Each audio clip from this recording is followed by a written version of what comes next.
पंडित जी सीताराम।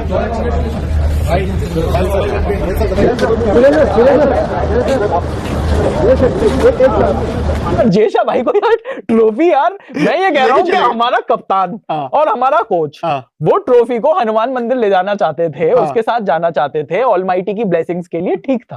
जेशा भी चले गए, कोई तो उन्हें याद दिला देता कि आप आईसीसी के चेयरमैन। तो वो कह रहे हैं हाँ इंडियन क्रिकेट काउंसिल यही है भाई।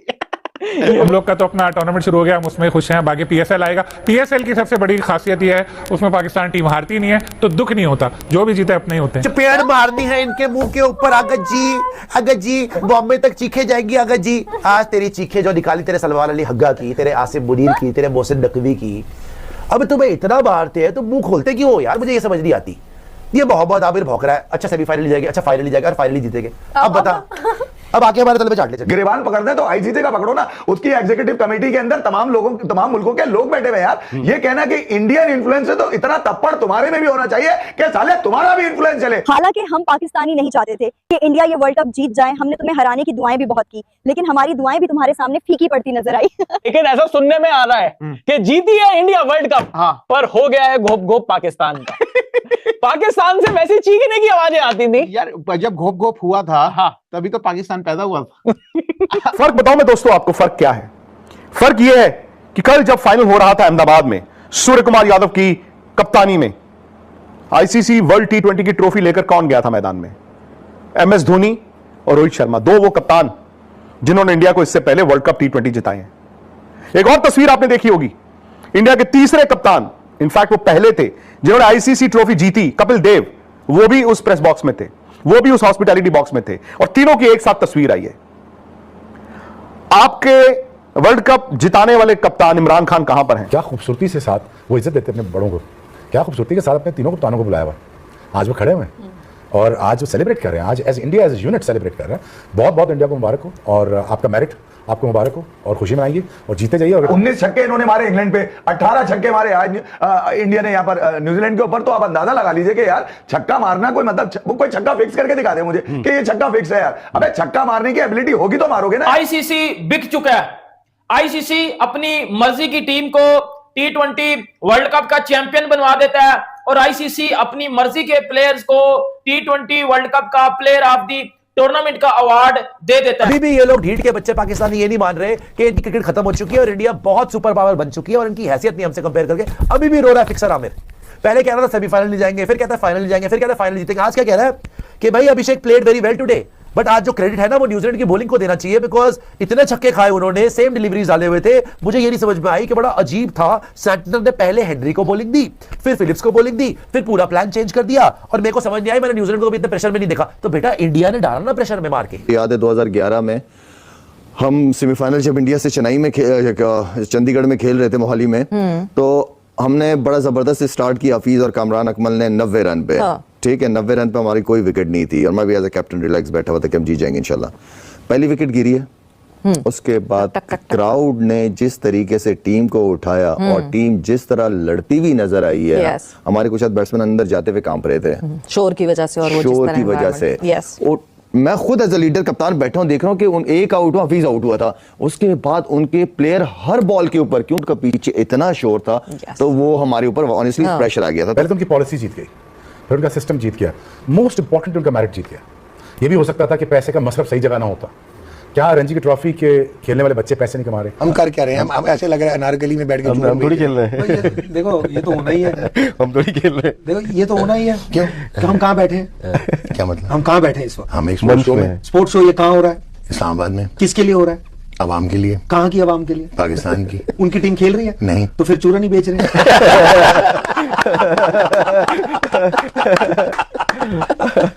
ठीक हो गया जी। आगे चले। आपने इस काबिल छोड़ा। इंडिया ने तो ऐसे खेल का मुजाहरा किया कि खूब उनके मुरम्मत किया जी भरकर। मैं समझता हूँ कि नो डाउट जाहिर है दिली तौर पर हमारा दिली लगाव था, हमदर्दी थी न्यूजीलैंड के साथ कि अच्छा खेले, अच्छा फाइट करे, जीते, बल्कि न्यूजीलैंड था कि फर्स्ट टाइम जीतेगी। लेकिन इंडिया की तारीफ जरूर करनी पड़ेगी। पिछले चंद सालों में आप देख ले, चैंपियंस ट्रॉफी से लेके और फिर वो न्यूयॉर्क वाले मैच से लेके या जहाँ जहाँ भी जो भी टी20 और आईसीसी के टूर्नामेंट हैं, 3 सालों में 3 टूर्नामेंट जीतना कोई मजाक नहीं है। और फिर इसका बेसिक चीज़ जो है है उनके, देखें कितने बड़े बड़े खिलाड़ी जो है ऋषभ पंत और जायसवाल और कैसे कैसे और शहरियार और कैसे कैसे प्लेयर उनके बाहर बैठे हैं। जैसा आपने खुद इंटरव्यू में जिक्र किया था कि संजू सैमसन को तो उन्होंने शुरू में घास ही नहीं डाली, टीम में शामिल तक नहीं किया और बाद में शामिल किया गया और उसने खूब साबित किया कि वो बेहतरीन जो है T20 का प्लेयर है। ईशान किशन उनके साथ हैं कि लंबी बैटिंग लाइन है, लेकिन ओवरऑल अगर न्यूट्रल होकर थोड़ा सा तजिया किया जाए तो मेरा ख्याल है जसप्रीत बुमराह जो है एक बड़ा ही मेजर फैक्टर है इंडिया की टीम की जीत में। मुश्किल वक्त में आते हैं और हमेशा वो बहुत ही शानदार बॉलिंग करते हैं और मेरा ख्याल है नो डाउट T20 के बेस्ट इस वक्त वो बॉलर हैं। लेकिन जब मेला लूटा इंडिया ने, नो डाउट जब भी हम अब सुबह से पता नहीं कितनी दफ़ा रात से मैं उनकी फुटेज देख चुका हूँ, देखते हैं तो हमारा जहन तो अपनी टीम की तरफ जाता है, काश पाकिस्तान होता। इस इवेंट में अगर देखा जाए तो अगर कोई टफ टाइम फाइनल में दे सकती थी, जो परफॉर्मेंस की बुनियाद पर अगर बात की जाए तो वो साउथ अफ्रीका दिखाई देती थी। वो आएगी फाइनल में तो टफ टाइम देगी, क्योंकि ग्रुप मैच में उन्होंने इंडिया को शिकस्त दी थी और कल का मैच तो शुरू में ही जब पावर प्ले इंडिया की तरफ से हो गया तो लगता था मैच इनके हाथ से निकल। भारत ने पूरे टूर्नामेंट में बिल्कुल अलग लेवल की क्रिकेट खेली है, 3 दफा 250 प्लस टोटल किया, लेकिन फाइनल मज़ा नहीं आया। जितने लोगों ने, करोड़ों लोगों ने डिजिटली भी देखा, टेलीविजन पर भी देखा, ग्राउंड में भी तकरीबन 86,000 लोग वहां पर मौजूद थे, उनको भी मज़ा नहीं आया। बड़ा वन साइडेड सा फाइनल हुआ, इतनी कूट लगा दी 255 की, फिर सामने से टीम 159 पे ऑल आउट हो गई, तो वो इतना मज़ा नहीं आया लोगों को, बड़ा वन साइडेड हुआ। इससे अच्छा तो सेमीफाइनल था कि इंग्लैंड की टीम कम से कम 7 रन के मार्जिन के अंदर तो आई, न्यूजीलैंड तो 96 रन से हारी, लेकिन ये शुरू से इंडिया की टीम इस तरह खेल रही थी और प्री टूर्नामेंट फेवरेट्स भी थे। शायद साहब हो सकता है आप इस चीज़ से अग्री ना करें, लेकिन थोड़ी पब्लिक ओपिनियन जरा सी ये है, और मैं नासिर हुसैन साहब को भी सुन रही हूँ कि वो उनका पुराना क्लिप था जिसमें वो बता रहे थे कि किस तरह पिच में सारी चीज़ों में एक बड़ा एहतमाम किया जाता है जीत का। तो क्या लोगों को आप इस तरह की फुतहात जो हैं भारत की, गो की बहुत अच्छी टीम है नो डाउट, बड़े अच्छे प्लेयर्स हैं, बट ये जो वन साइडेड जिस तरह से जीते, जो उनकी बॉडी लैंग्वेज है, जो उनका एरोगेंस हम देख रहे हैं, क्या इस एहतमाम किया जाता है या फिर बाकायदा आप बस कहें कि जी इनका ही दिन था, टाइटल का दिफा भी कर लिया, थ्रू आउट जबरदस्त खेल रहे हैं लोगों को बड़े शक व शुबात हो रहे हैं। अच्छी क्रिकेट उन्होंने खेली है और उनको इस चीज़ की ज़रूरत नहीं है। उनकी टीम पिछले 2 साल से कोई भी बायलैटरल सीरीज T20 की हारी, पिछला टूर्नामेंट भी उन्होंने जीता था। तो जब वो अपने यहाँ टूर्नामेंट करवाते हैं तो इसी तरह करते हैं कि पिचेस को बैटिंग ओरिएंटेड करा देते हैं, लेकिन उनकी बॉलिंग भी साथ साथ बहुत अच्छी है। और जब बैटिंग ओरिएंटेड कराते हैं तो न्यूजीलैंड ने फिर टॉस जीतकर पहले बैटिंग इंडिया को देने की गलती क्यों की है? तो बड़ी गलती थी। वो सिर्फ ये सोच रहे थे कि हम सारे मैचेस सेकंड बैटिंग करके जीते हैं, इसलिए हम फाइनल भी सेकंड बैटिंग करके जीतेंगे। इंडिया ने तो इतना बड़ा स्कोर कर दिया था कि उसको चेस करना बहुत ही मुश्किल था। फिर इंडिया ने बॉलिंग भी बहुत अच्छी की। पहले तो उनकी पॉलिसी जीत गई, फिर उनका सिस्टम जीत गया, मोस्ट इंपॉर्टेंट उनका मैरिट जीत गया। ये भी हो सकता था कि पैसे का मसरफ सही जगह ना होता। क्या रणजी की ट्रॉफी के खेलने वाले बच्चे पैसे नहीं कमा रहे? क्या आज गौतम गंभीर ने यह साबित नहीं कर दिया एक बच्चे को खिला के 2 बंदों से मैं टूर्नामेंट जीत लूंगा? एक कम था, संजू सैमसन, मैं उसको ले आता हूँ। डिस्पाइट ऑल द ऑड्स उसने किसी को ड्रॉप किया और उसने मैरिट की बिना पे रिस्क लिया और बहुत बड़ा रिस्क लिया। वो आपके सामने है संजू सैमसन। वो वाइड प्लेयर था, मैं बार बार कह रहा हूँ, वो वाइड प्लेयर था, वो न्यूट्रलाइज करके सारी टीमों को ऊपर से। अभिषेक बहुत जवान है, बच्चा है, मैच्योर है, बहुत क्रिकेट अभी उसने सीखना बाकी है, but he is somebody is very mature. आज उनकी पॉलिसी जीती, उनका मैरिट जीता और आज उन्होंने ये बताया कि हम ठीक जगह सोचते हैं, हम ठीक तरीके से सोचते हैं, हम ठीक बंदे को चांस देते हैं, हम कोशिश करते हैं ठीक बंदा ऊपर आके खेल जाए। 15 खिलाड़ी सेलेक्ट होते हैं, बहुत सारे ड्रॉप होते हैं, इसमें लेजेंड्स ऑफ द गेम है रोहित शर्मा और Virat Kohli. They say good bye to them and now they gone on to win the world cup. They are a part of the winning world cup squad. एक captain है, एक legend है, लेकिन they look the other way और आज उन्होंने prove कर दिया। और मेरा ये ख्याल है कि आई थिंक जिस स्पीड से वो जा रहे हैं और जिस तरह वो पैसा खर्च कर रहे हैं अपने सिस्टम्स के ऊपर, ग्राउंड्स के ऊपर, पॉलिसीज के ऊपर, अपनी उनके लैब्स देख लें, उनके बायोमैकेनिक लैब्स देख लें, उनके ट्रेनिंग सेंटर्स देख लें, उनकी मशीनें देख लें, उनका इंजेक्शन ऑफ द मनी देख, जितना वो पैसा बनाते हैं इंजेक्ट कर रहे हैं। और आखिर में क्या खूबसूरती से साथ वो इज्जत देते हैं अपने बड़ों को, क्या खूबसूरती के साथ अपने तीनों कप्तानों को बुलाया हुआ है। आज वो खड़े हुए हैं और आज वो सेलिब्रेट कर रहे हैं, आज as India as unit celebrate कर रहे हैं। बहुत बहुत इंडिया को मुबारक हो और आपका मेरिट आपको मुबारक हो और खुशी मनाइए और जीते जाइए। अगर 27 का भी वर्ल्ड कप आज मिलता है तो दोस्तों ये रही आज की वीडियो।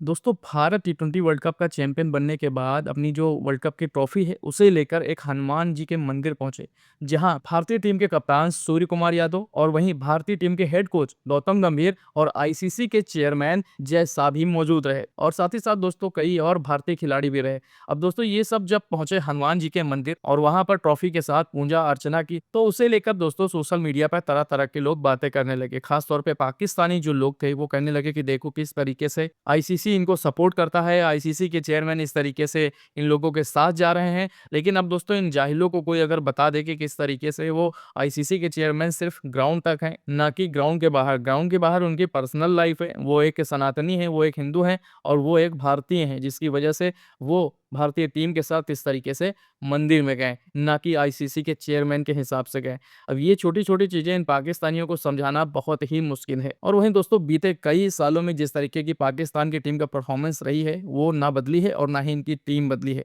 इनकी टीम भी उसी तरीके से 4 सालों में एक ही जैसी रहती है और यही वजह है कि इनकी परफॉर्मेंस भी एक ही जैसी रहती है। कोई भी तब्दीली नज़र नहीं आती है कि ये कुछ बेहतर कर सके कि कम से कम किसी भी आईसीसी के बड़े टूर्नामेंट में सेमीफाइनल तक ही पहुंच जाए। बहुत बड़ी बात है। ये ग्रुप स्टेज से ही बाहर हो जाते हैं या फिर दोस्तों ये अपना पहला मैच हार करके जिम्बाब्वे, अफगानिस्तान, श्रीलंका जैसी टीमों के सामने खेल के हार जाते हैं और साथ ही साथ ये अपना घर का टिकट पक्का कर लेते हैं टूर्नामेंट से बाहर होकर के। और दोस्तों पाकिस्तानियों को भी इनकी हार की आदत पड़ गई है और यही वजह है कि पाकिस्तानी अपनी टीम को लेकर ज़्यादा बातें ना करते हुए वो भारत के ऊपर ज़्यादा बातें करते हैं कि भारतीय टीम कैसी परफॉर्मेंस कर रही है।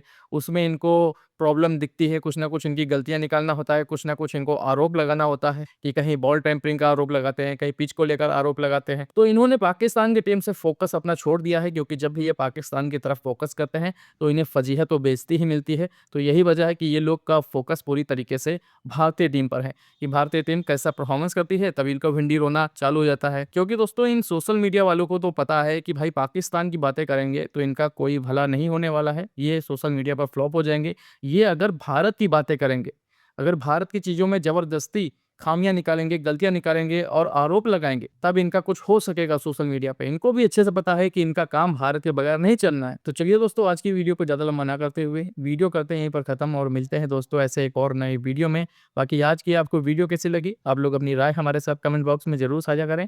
जाते जाते दोस्तों वीडियो को लाइक करें, साथ ही साथ अपना ढेर सारा ख्याल रखें। नमस्कार।